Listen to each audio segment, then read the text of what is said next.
봤습니다. 이런 사람들을. 그래서 이 보안 수사권 문제 이게 그 대 기자님 나오셨으니까 꼭 여쭤보고 싶었어요. 왜냐하면 아주 예외적인 경우에는 보안 수사권을 허용해야 된다. 안 그러면 이 경찰에 암장하는 수사를 누가 밝혀낼 거냐. 이거 필요하다라는 게 사실은 대통령의 판단이시기도 하고 지난 100일 기자회견에서 그런 얘기를 하셨고 그리고 이제 국회에서도 검사 출신들은 일정 부분은 그게 필요하다라는 판단이고요.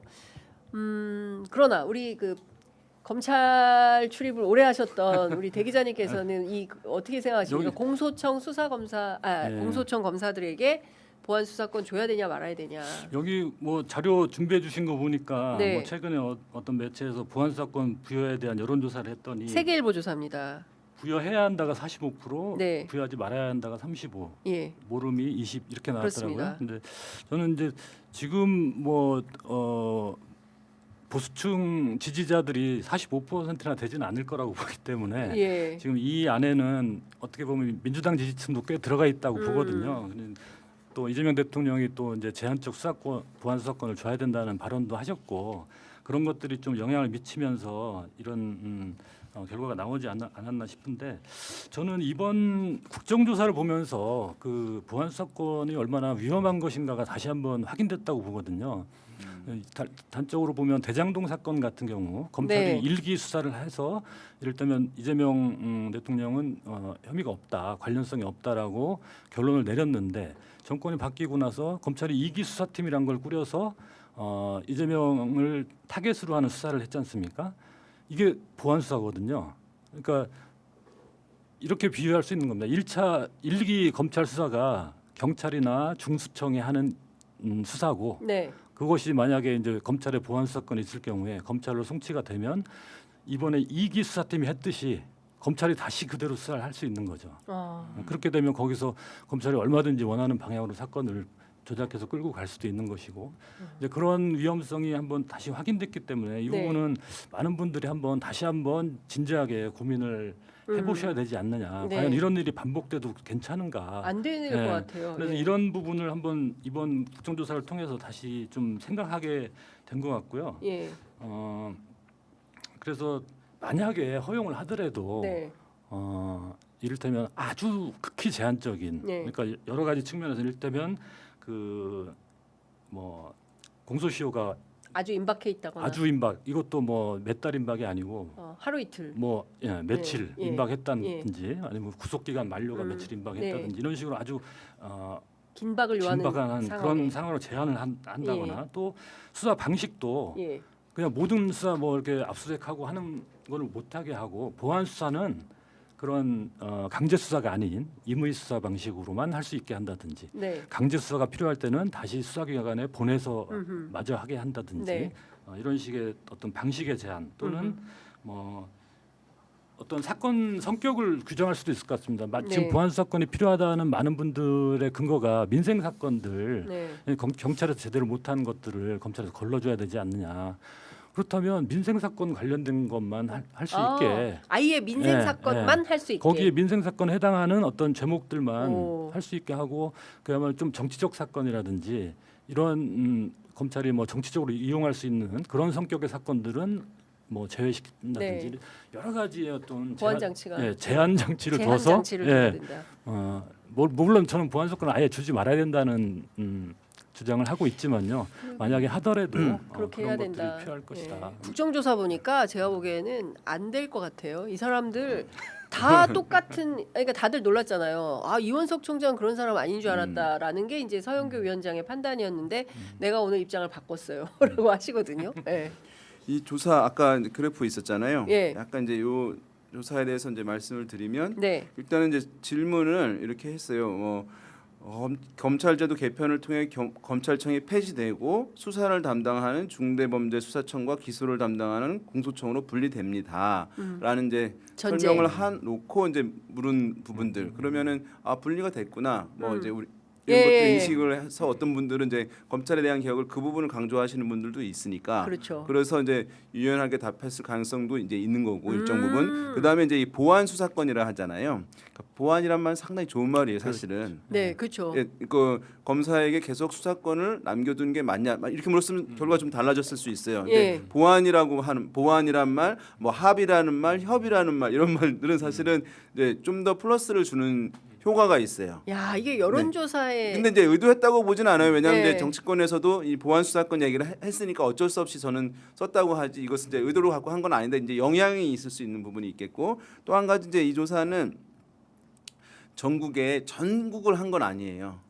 예, 네? 그러니까 지금 9개 지역만 한 거예요. 그러네요. 이 지역이 보시면 왜냐하면 그 지역에 광역자치단체장 선거 조사를 하면서 이 문항이 들어간 거예요. 그래서 그걸 합해서 했기 때문에 네. 물론 이제 대구 경북도 빠졌어요.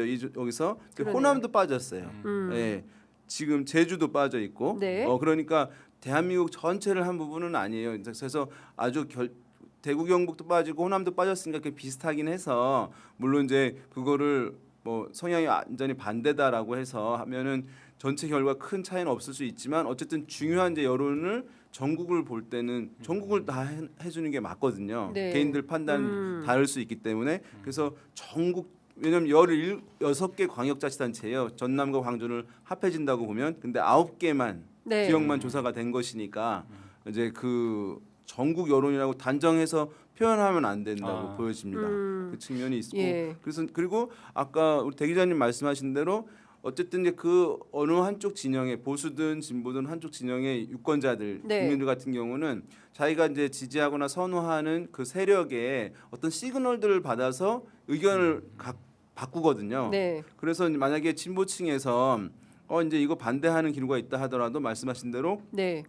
대통령이 이 부분 해야 된다라고 하는 이제 메시지가 있었잖아요. 예. 그러니까 그것 때문에 이제 이렇게 이제 의견들을 수정한 층들도 제가 봤을 땐 제법 있을 수 있는 거예요. 그러니까 본인이 어떤 다른 생각이 있다 하더라도 그것에 맞춰주려고 하는 층들이 이제 항상 있을 수 있는 것이기 때문에 네. 그래서 그런 부분에서 어떤 분들은 왜 결과가 생각하는 것보다 다르다라고 생각하실 수 있는 분들이 있을 것 같아서 네. 약간 장황하게 말씀드렸습니다. 예. 말씀하신 아우, 그 꼼꼼한 해석 감사합니다. 역시 전문가답게 어디서도 들을 수 없는 분석하셨는데 해석입니다. 예. 이 보안이란 표현 잘 지적해 주셨는데 네. 그래서 이제 그 용어를 바꿔야 된다는 주장들이 있어요? 있거든요. 예. 그러니까 보안 대신에 아니라 원점 수사권. 원점 네, 수사권. 사실상 아까 제가 말씀드린 그런 제한 규정들을 두지 않으면 네. 사실상 원점에서 다시 할 수 있거든요. 다. 그렇죠. 예. 그러니까 보안 수사권이 아니라 원점 수사권. 수사권. 바꿔서 불러야겠는데 이게 왜냐하면 명칭이 주는 그 인식을 매우 있거든요. 강하죠. 매우 강하기 때문에 잘 써야 될 것 같다라는 생각이 좀 듭니다. 그리고 뭐 시간이 괜찮으시면 제가 이 자리를 빌어서 좀 네. 보안 수사권에 대해서 예. 좀 더 말씀드리고 예. 싶은 게 이게 이제 결국은 검찰이 기소권을 가진 검찰이 수사권까지 갖는다는 게 보안 수사권을 주게 되면 여전히 되는 유지되는 거죠. 거잖아요. 예. 그것이 사실은 조작 수사의 어떤 전제 조건 토대가 되는 겁니다. 길을 터주는 거예요. 예. 예. 그래서 다른 외국 사례들을 보면 우리가 잘 모르는 부분도 있는데 뭐냐면 검사가 수사에 관여하게 하는 나라들이 꽤 있어요. 근데 그런 나라들은 검사가 기소한다고 바로 재판이 시작되지 않습니다. 검사가 기소해도 예. 한 번 중간에 여과 장치를 둬요. 그러니까 우리처럼 검사가 자기 마음대로 수사해가지고 그냥 기소해버리면 그 사람은 재판장에 끌려가는 그렇죠. 거잖아요. 그게 아니라 이를테면 독일 같은 경우에는 검사가 수사를 지휘합니다. 네. 하지만 직접 하지는 않지만 대부분 경찰을 통해서 하는데 이제 수사를 지휘하는 권한이 네. 있어요. 근데 검사가 기소하면 법원에서 이 기소가 타당한지를 한 번 더 봅니다. 그거를 재판이 바로 시작되지 않고요. 네. 중간 절차라고 부르는데 법원에서 판사가 검사가 이렇게 기소했는데 이것이 타당한가, 아하. 증거들이 충분한가, 예. 혹은 뭐 수사 과정에 문제는 없었는가, 예. 이걸 한번 거르는 장치를 둡니다. 예. 그러니까 기소권을 좀 나눠 갖는 거죠. 기소권을 네. 검찰에 전면적으로 주지 않고 나눠 아하. 갖는 거고 이탈리아 같은 나라도 비슷한데요. 거기도 수사 판사라는 게 있어서 이 수사 판사 검찰이 거기도 독일처럼 검사가 수사 지휘를 하는데 수사 판사가 그 수사에 개입을 할 수 있어요. 네. 그러니까 수사 과정에서 뭐 어떤 부당한 행위가 없는지 네. 만약에 그 당사자가 뭐 이의 제기를 한다거나 하면은 그 이의 제기가 타당한지 이런 것들을 수사 판사가 감시 견제를 합니다. 그리고 마찬가지로 검사가 기소를 했을 때 이 수사 판사가 그 기소가 타당한지 여부를 최종적으로 승인합니다. 네. 이러한 그 어떤 장치들 그뭐 다들 아시겠지만 미국 같은 경우에는 검사가 기소해도 일반 시민들로 구성된 대배심에서 최종 기소 여부를 결정하잖아요. 네. 그리고 대배심이 소집되지 않는 사건의 경우에는 역시 법원에서 판사가 예심이란 걸 통해서 이 기소가 타당한지를 또 한 번 봅니다.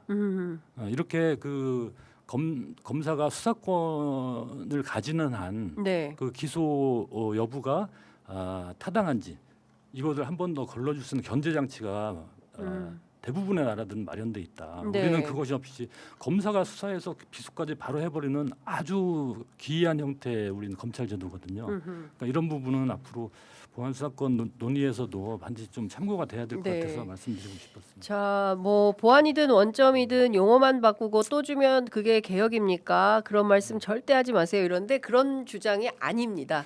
네, 그런 주장이 전혀 아니니까 맥락은 이 보안 수사권 주는 것 자체가 사실상 조작 기소할 수 있는 길을 열어주는 거기 때문에 그러면 안 된다라는 말씀을 주셨습니다.